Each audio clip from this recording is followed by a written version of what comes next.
მიწისქვეშა კომუნიკაციების მოწესრიგების მოლოდინში მტვრის ბურუსში გახვეული ანდრონიკაშვილის ქუჩის მცხოვრებლები გზის გადაკეტვით იმუქრებიან. აქ მცხოვრებთა მტკიცებით გზის მოასფალტების ნაცვლად მერისაგან ქუჩის მორწყვის პირობა მიიღეს.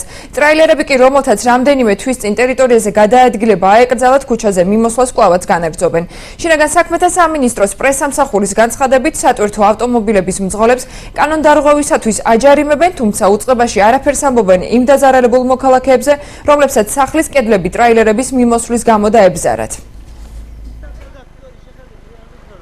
სატრანსპორტო საშუალებების ინტენსიური გადაადგილების შედეგად ანდრონიკაშვილის ქუჩაზე ასეთი სურათი წლებია გრძელდება.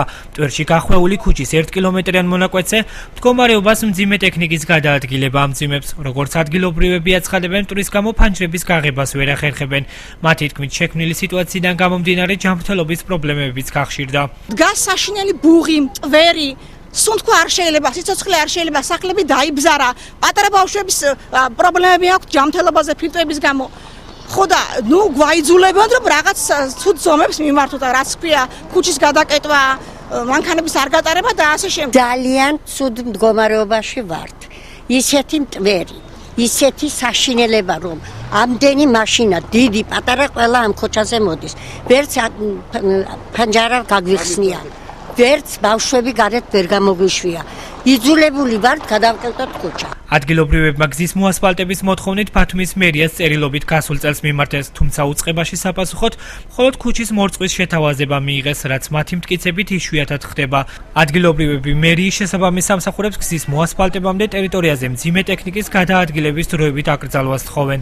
მერიიდან რომ ვინმე მოვიდეს და ადგეს 1 საათით მაინც და იცხოვროს აქ 1 საათით როგორ გაძლებს. თუ ასფალტი არ დაიგება, კატეგორიულად ვამბობთ ყველა მთელი სამეზობლო. თუ ასფალტი არ დაიგება, მაშინ გადავკეტოთ ეს ქუჩა და როგორც მთავარი ქუჩა აღარ იარსებობს და всё. მიმდინარე წლის აგვისტოს თვეში ანდრონიკაშვილის ქუჩაზე მიწისქვეშა კომუნიკაციის გამოცვლა იგეგმება, ხოლო სექტემბრიდან საავტომობილო გზის მოასფალტება აცხადებენ ბათუმის მერიაში. კეთილმოწყობის სამსახურის განყოფილების უფროსის მოვალეობის შემსრულებლის თქმით, სარეაბილიტაციო სამუშაოების დაწყებამდე ქუჩის მოხრეშვა მოშანდაკების ღონისძიება ჩატარდება. აგვისტოში და სექტემბერში უკვე საკანალიზაციო სისტემა, სანიაღური არხები და შემდეგ დაირღება ასფალტი. მანამდე გაკეთდება მოშანდაკება, მოხრეშვა. ანდრონიკაშვილის ქუჩის გავლით მძიმე ტექნიკის გადაადგილების საკითხზე ბათუმის მერიაში აცხადებენ, რომ აღნიშნულ ტერიტორიაზე ტრანსპორტის მიმოსვლა რამდენიმე თვის წინ აიკრძალა, რაც საპატრულო პოლიციამ უნდა გააკონტროლოს. შინაგან საქმეთა სამინისტროს პრეს-ცენტრში აცხადებენ, რომ აღნიშნულ ტერიტორიაზე ის სატრანსპორტო საშუალებები გადაადგილდება, რომლებიც საქართველოში პირველად შემოდიან და მათ საპატრულო პოლიცია აჯარიმებს.